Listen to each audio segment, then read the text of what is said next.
मैं खुद माइनॉरिटी की पूरी मैं ये जानता हूँ, जो माइनॉरिटी के वर्कर हैं एक एक को नाम से मैं जानता हूँ। मैंने तो पहली बार इसका नाम सुना।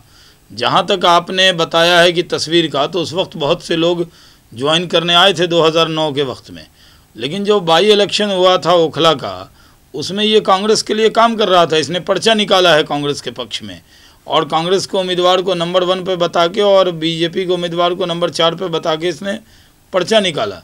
ये पूरी तरह से स्वामी रामदेव जी को अपमानित करने आया। इसका कोई संपर्क भारतीय जनता पार्टी से नहीं है।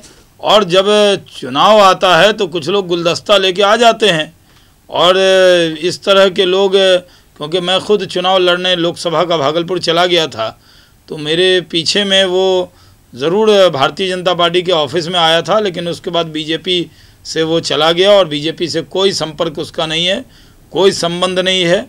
और मैंने तो उसको कभी भारतीय जनता पार्टी में काम करते देखा ही नहीं है। सर, माइनॉरिटी मोर्चा के आप प्रेसिडेंट हैं, आपकी जानकारी में नहीं था, आपसे पूछा नहीं गया उस समय जब थे आप, तो उसके बाद राजनाथ सिंह ने उनको ज्वाइन कराया, और सिर्फ ज्वाइन नहीं कराया, गुलदस्ता नहीं लिया, बल्कि गाजियाबाद में उन्होंने प्रचार भी किया। तो माना जाए कि ये राजनाथ की पसंद थे? नहीं, कोई जो कुछ लोग होते हैं जो जिनको लग रहा था ये उन लोगों में से है, जब भारतीय जनता पार्टी हुकूमत में आ सकती है, तो ऐसे कुछ लोग आए थे उस वक्त। लेकिन ये भारतीय जनता पार्टी की कोई एक्टिव पॉलिटिक्स में नहीं है। ये पूरी तरह से ओखला के बाई इलेक्शन में जब मैं गया था, इसने तीखा विरोध भारतीय जनता पार्टी का किया था। अब पुराने फोटो दिखा के वो बीजेपी से जोड़ना ये सही नहीं है। दिग्विजय सिंह का कहना है कि बीजेपी आरएसएस का एक थिंक टैंक है विवेकानंद ट्रस्ट, उसमें 4 लोग बैठते हैं, गुरुमूर्ति, गोविंदाचार्य, सतीश डोभाल और एक और सज्जन नाम लिया सुब्रमण्यम स्वामी। इन लोगों के डर्टी माइंड का ये गेम है, गेम प्लान है, और इन्हीं लोगों ने शाही बाबा रामदेव पर फिकवाई है ताकि हिंदू मुस्लिम डिवीजन किया जा सके। देखिए, दिग्विजय सिंह जानबूझकर ऐसा बयान देते हैं जिससे तनाव पैदा हो। अभी तक कोई सांप्रदायिकता इसमें नहीं दिख रही थी, लेकिन कांग्रेस के लोगों को हर चीज़ में सांप्रदायिकता दिखती है।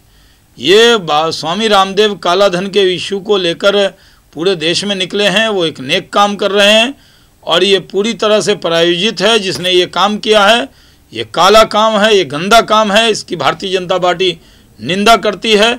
और हम ये मानते हैं कि डर्टी माइंड से, ये काले दिमाग से काली बात सोच रहे हैं कांग्रेस के नेता।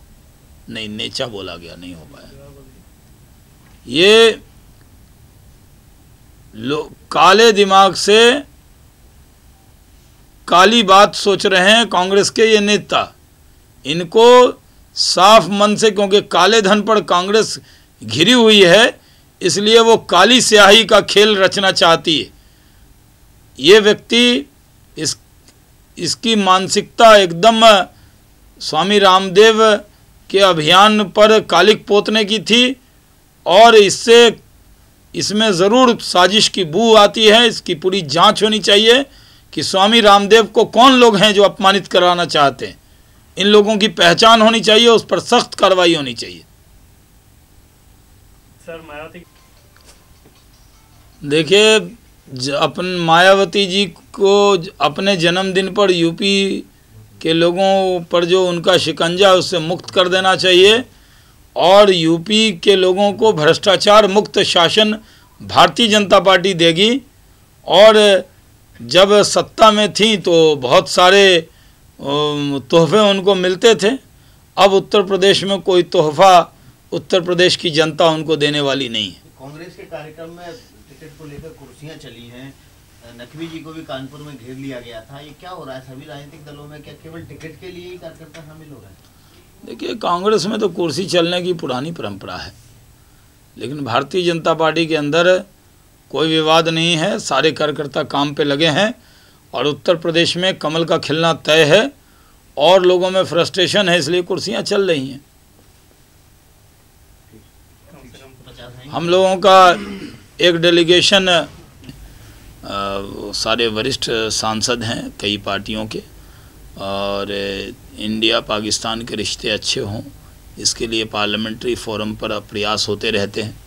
ये उसी प्रयास का नतीजा है, और मैं ये समझता हूँ कि दोनों देश के हित में है कि भारत और पाकिस्तान के संबंध अच्छे रहें।